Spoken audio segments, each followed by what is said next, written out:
નમસ્કાર સ્પર્ધાર્થી મિત્રો, સ્વાગત છે આપનું આજના લેક્ચરમાં।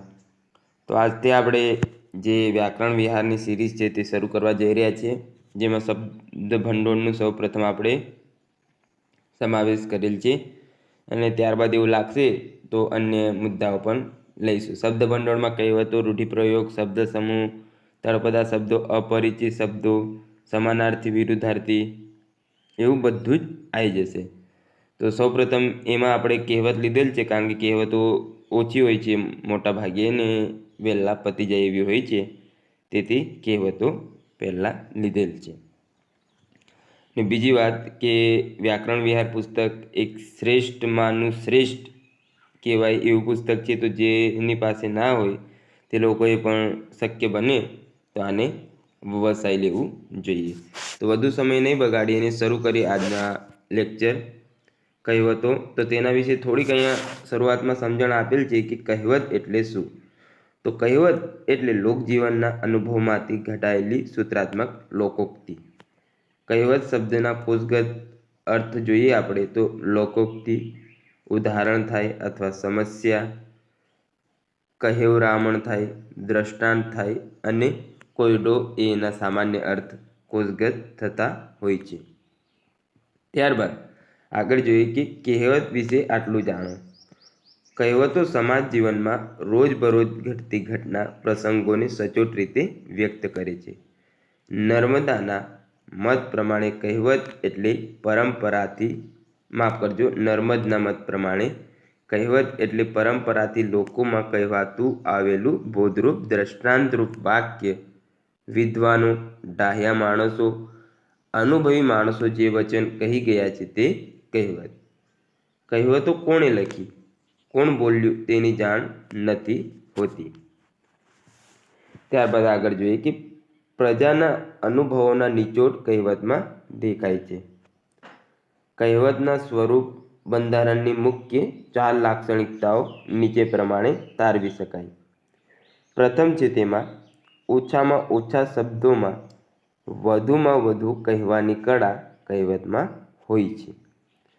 ડહાપણ, સૂઝ, બુદ્ધિ, લોકરુચિ કે વ્યાવહારિકતાના એમાં દર્શન થતા હોય છે। કવિતાની જેમ કેટલીક વાર પ્રાસબદ્ધ કે ચમત્કૃતિ પૂર્વકની રજૂઆત તેમાં હોય છે। વારસાગત રીતે લોક સમુદાયમાં પ્રચલિત જોવા મળે છે। ત્યારબાદ આગળ જોઈએ કે કહેવતો લોકજીવનના અનુભવના સારરૂપ હોય છે અને એની ભાષા શૈલી પણ મોટે ભાગે સાદી, સરળ અને સંક્ષિપ્ત હોય છે। આ કારણથી કહેવતો જલ્દી લોકજીભે ચડી જાય છે। કહેવતનો ઉપયોગ વાતને વધારે અસરકારક બનાવીને રજૂ કરવા માટે થતું હોય છે। કહેવતના ઉપયોગથી ભાષાનું સૌંદર્ય વધતું જોવા મળે છે। ત્યારબાદ સૌપ્રથમ આપણે જોઈએ કે સમાન અર્થ ધરાવતી કહેવતો। એક અર્થ કે વિચાર પ્રગટ કરતી એકથી વધારે કહેવતો ગુજરાતી ભાષામાં આપણને જોવા મળતી હોય છે।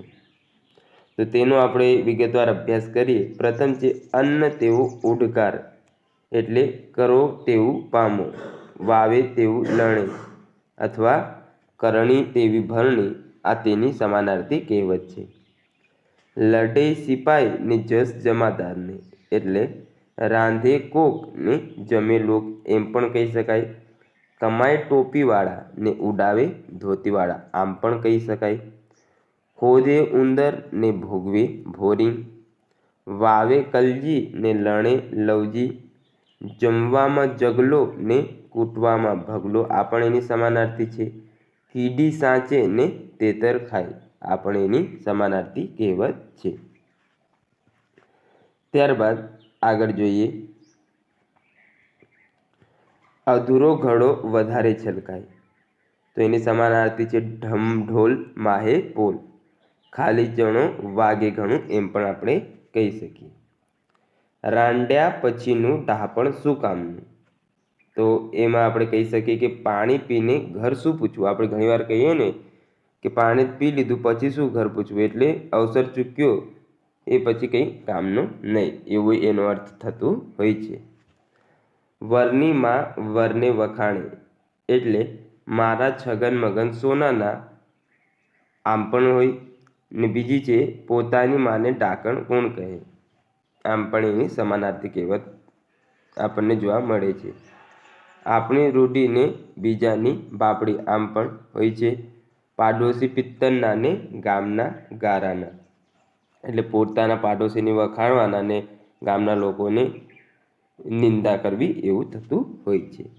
ભૂત મરે ને પલિત જાગે, બગરી કાઢતા ઊંટ પેશું, સાપ કાઢતા ઘો પેટી, એવો એની સમાનાર્થી કહેવતો જોવા મળે છે. પડી ટેવ તે ટળે નવ ટાળી, દોરડી બળે પણ વળ ન મૂકે, કૂતરાની પૂંછડી વાકી તે વાકી. તો આ એની સમાનાર્થી કહેવતો છે. કાંકરે કાંકરે પાળ બંધાય, ટીપે ટીપે સરોવર ભરાય. ભાવતું હતું ને વૈદે કહ્યું, દોડવું હતું ને ઢાળ મળ્યું. આ એની સમાનાર્થી છે. ત્યારબાદ રોતી હતી ને પિયર્યા મળ્યા. ભસતા કૂતરા કરડે નહીં, ગાજ્યા મેં વરસે નહીં. આના પછી વિરુદ્ધાર્થી કહેવતો આવશે, તે પણ જોવાના છે આપણે. બે હાથ વિના તાળી ન પડે, એટલે ઝાઝા હાથ રળિયામણા એવું થતું હોય છે. બોલે તેના બોર વેચાય, માગ્યા વિના માય ના પીરસે. ખાડો ખોદે તે પડે, હાથ ના કર્યા હૈયે વાગે. મિત્રો એક વાત ધ્યાન રાખજો કે જે કહેવતો મેં અહીંયા ટીક કરેલી છે એ થોડીક તમને અઘરી લાગતી હોય એવું લાગશે, તો એ કહેવતો વ્યવસ્થિત રીતે નોંધવી હોય તો તમે નોંધી શકો છો. ત્યારબાદ જોઈએ, બળિયાના બે ભાગ તો મારે તેની તલવાર, એવું થાય. દાજ્યા પર ડામ, એટલે પડ્યા પર પાટું. સોઢ તેવો સાથરો, એટલે ચાદર પ્રમાણે પર લંબાવવા. ઉલેચે અંધારું ન જાય, એટલે ડાંગ મારે પાણી જુદું ન થાય. ત્યારબાદ આગળ જોઈએ, ભેંસ આગળ ભાગવત, એટલે અંધા આગળ આરસી. એની સમાનાર્થી કહેવત છે. ઉજળું એટલું દૂધ નહીં ને પીળું એટલું સોનું નહીં. વિશ્વાસે વાહન ચાલે, વિશ્વાસ જીવનનો શ્વાસ છે. બુદ્ધિ આગળ બળ પાણી ભરે, એટલે કામ કરતી થાય બળતી નહીં.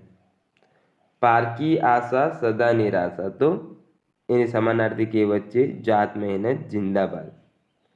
જાત વિના ભાત ન પડે, આપ મુવા વિના સ્વર્ગે ન જવાય. ગઈ ગુજરી સંભળાવવી, એટલે ગઈ તિથિ વાંચવી. સોટી વાગે ચમ ચમ વિદ્યા આવે રમઝમ, એટલે માર બુહલું ને કર સીધું. એવી સમાનાર્થી એની કહેવત છે. દાનત તેવી બરકત, તો ભાવના તેવી સિદ્ધિ. ત્યારબાદ આગળ જોઈએ, ધીરજના ફળ મીઠા, એટલે ઉતાવળે આંબા ન પાકે. વગ ત્યાં પગ, એટલે વાડ વિના વેલો ન ચડે, એમ પણ આપણે કહી શકીએ. બાપ તેવા બેટા ને વડ એવા ટેટા, તો માં એવી દીકરી અને ગઢો એવી ઠીકરી, એમ પણ આપણે કહી શકીએ છીએ. કરે ચાકરી તો પામે ભાખરી, તો કરે સેવા તો પામે મેવા. એની સમાનાર્થી કહેવાતી છે. કરડે માકડ ને માર ખાય ખાટલો, તો પાડાને વાંકે પખાલીને ડામ. એની સમાનાર્થી કહેવત છે. કરતી થાય તે બળતી ન થાય, એટલે બુદ્ધિ આગળ બળ પાણી ભરે, એમ કહી શકીએ. ગામનો જોગી જોગટો, પરગામનો સિદ્ધ, એટલે ઘર કી મુલગી આપણે કહીએ ને કે દાલ બરાબર, પોતાની પાસે હોય તેના આપણે કિંમત કરતા નહીં, એવું થઈ શકે છે. ગાંડાના ગામ ન વસે, એટલે મૂરખની માથે કંઈ શિંગડા ન હોય. ટકાની ડોસીને ઢબ્બુ મુંડામણ, પાયલાની પાડીને પૂળો ચરાય. એની સમાનાર્થી કહેવત છે. ખારા જળનું માછલું મીઠા જળમાં મરે, છાણનો કીડો ઘીમાં મરે. એટલે જેને જ્યાં રહેવું હોય ત્યાં જ યોગ્ય. આ બધી કહેવતોનો અર્થ આગળ આવશે, એટલે હું વિગતવાર તમને કહેતો નહીં કે આ આવું કહેવા માંગે છે એમ. જાગ્યા ત્યાંથી સવાર તો ભૂલ્યા ત્યાંથી ફેર ગણો, એની સમાનાર્થી કહેવત છે. કૂસકા ખાંડે ચોખા ન મળે, એટલે પાણી વલોવે માખણ ન નીકળે. પાપડી ભેગી ઈયળ બફાય, તો સૂકા ભેગું લીલું બળે, એમ પણ કહી શકે છે. જીવતાની ખોટ મુએ જાય, એટલે પ્રાણ અને પ્રકૃતિ સાથે જાય. જે ન કરે વેદ તે કરે દેવ, તો દવા ન કરે તે દુઆ કરે, એમ કહી શકીએ છીએ. જેવો રાજા તેવી પ્રજા, તો જેવો શેઠ તેવો વાણોતર, એમ કહી શકાય. બોલ્યું વાયરે જાય, લખ્યું લેખે થાય, તો લખાણું તે વંચાણું. ત્યારબાદ આગળ જોઈએ. સંગ તેવો રંગ, તો સોબત તેવી અસર. ભાગ્યશાળીને ભૂત રડે, તો ભળતામાં વધારે ભળે. વીતી હોય તે જાણે, ઘાયલની ગત ઘાયલ જાણે.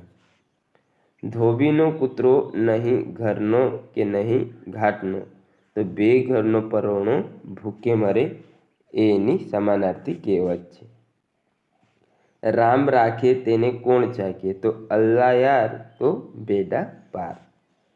એક કાંકરે બે પક્ષી મારવા, તો એક પંથને દો કાજ. ઘરના છોકરા ઘંટી ચાંટે ને ઉપાધ્યાયને આટો, એટલે ઘર બાળીને તીરથ કરવું, એવું એની સમાનાર્થી કહેવત છે.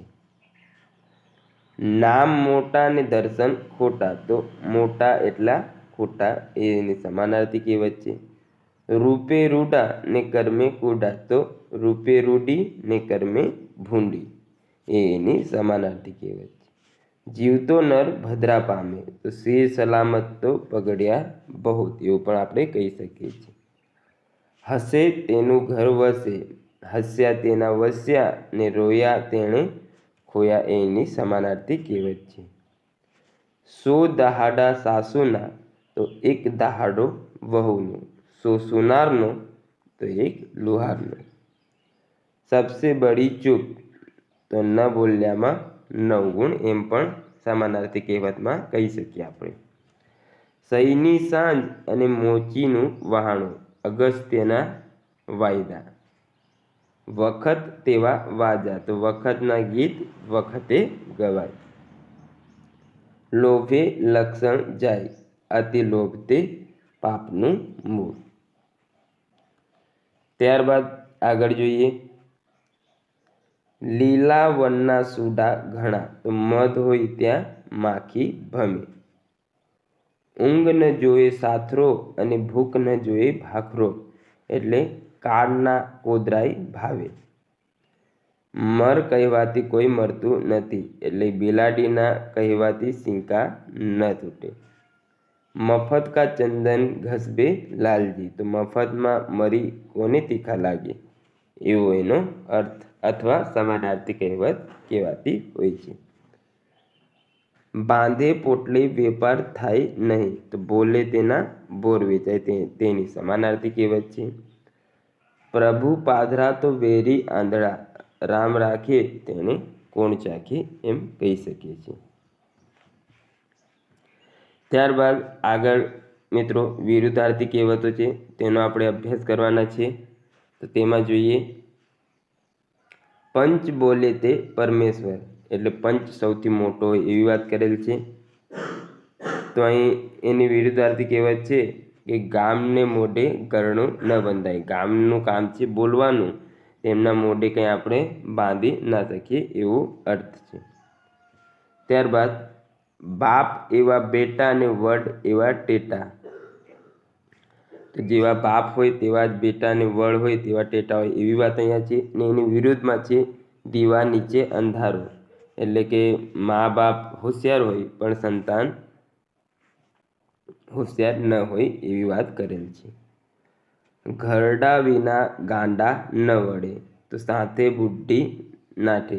પેલી કહેવતમાં કહેલ છે કે ઘરડા એટલે જે આપણા પૂર્વજો તો નહીં, આમ પણ અનુભવી માણસો હોય ઘરડાઓ, તેઓ આપણા ગાડા એટલે કે જીવનમાં આમ આપણને નોંધપાત્ર બાબતો કહેતા હોય છે. પણ એની વિરુદ્ધમાં કહેવત છે કે 60 એટલે 60 વર્ષ થઈ જાય પછી બુદ્ધિ આમ એ માણસને રહેતી નથી, એટલે વિરુદ્ધમાં વાત કરેલ છે. દયા ધર્મનું મૂળ, કે દયા એ ધર્મનું મૂળ છે એવી વાત કરેલ છે. તો એની વિરુદ્ધાર્થીમાં કહેવત છે કે દયા ડાકણને ખાય, દયા કોઈના પર કરીએ તો ઉલટો આપણને ભારે પડે એવી વાત કરેલ છે. ત્યારબાદ છે બોલે તેના બોર વેચાય, તો ન બોલ્યામાં 9 ગુણ. બોલે તેના બોર વેચાય એટલે કે આપણે કંઈ કાર્યને આપણે વાત કરીએ તો જ આપણને અથવા અન્ય વ્યક્તિને ખ્યાલ આવતો હોય છે. તો એવી વાત કરેલ છે. જ્યારે વિરુદ્ધમાં વાત કરેલ છે કે ન બોલ્યામાં 9 ગુણ. તો અલગ પરિસ્થિતિમાં એવું કહી શકીએ અમુક વાર કે ન બોલ્યું હોત તો સારું. ધીરજના ફળ મીઠા, તો એની વિરુદ્ધાર્થી છે કલ કરો સો આજ કરો, આજ કરો સો અબ, એટલે વિલંબ ન કરવો. ઉતાવળે આંબા ન પાકે, તો એની વિરુદ્ધાર્થી છે થોડીક યાદ રાખી દેજો, શ્વાસ લઈને 100 ગાંવ જવાય, એટલે કે ધીરજથી એની વિરુદ્ધાર્થી લીધેલ છે કે ઉતાવળે આમ એટલે ધીરજની જે કહેવત છે તેની વિરુદ્ધાર્થી શ્વાસ લઈને 100 ગાંવ જવાય એવી વાત કરેલ છે. એક હાથે તાળી ન પડે, તો ઝાઝી સુવાણીએ વેતર વંઠે. દુઃખનું ઓસડ દાહડા, તો દુઃખ અને દુશ્મન ઉગતા ડામવા, એની વિરુદ્ધાર્થી કહેવત છે. નમે તે સૌને ગમે, આપણે કહીએ ને નમતામાં બહુ માન એમ, તો એની વિરુદ્ધાર્થી છે નીચી બોરડી સૌ ખંખેરે. જે બોર નીચે અથવા કંઈ નીચે હોય તો એ બધા ખંખેરીને તોડી ખાતા હોય છે, એટલે નમ્રતાની વિરુદ્ધમાં વાત કરેલ છે. વસુ વિના નર પશુ, એવી વાત કરેલ છે કે એટલે પૈસા વિના આમ માણસ પશુ સમાન ગણાય છે એવી વાત કરેલ છે.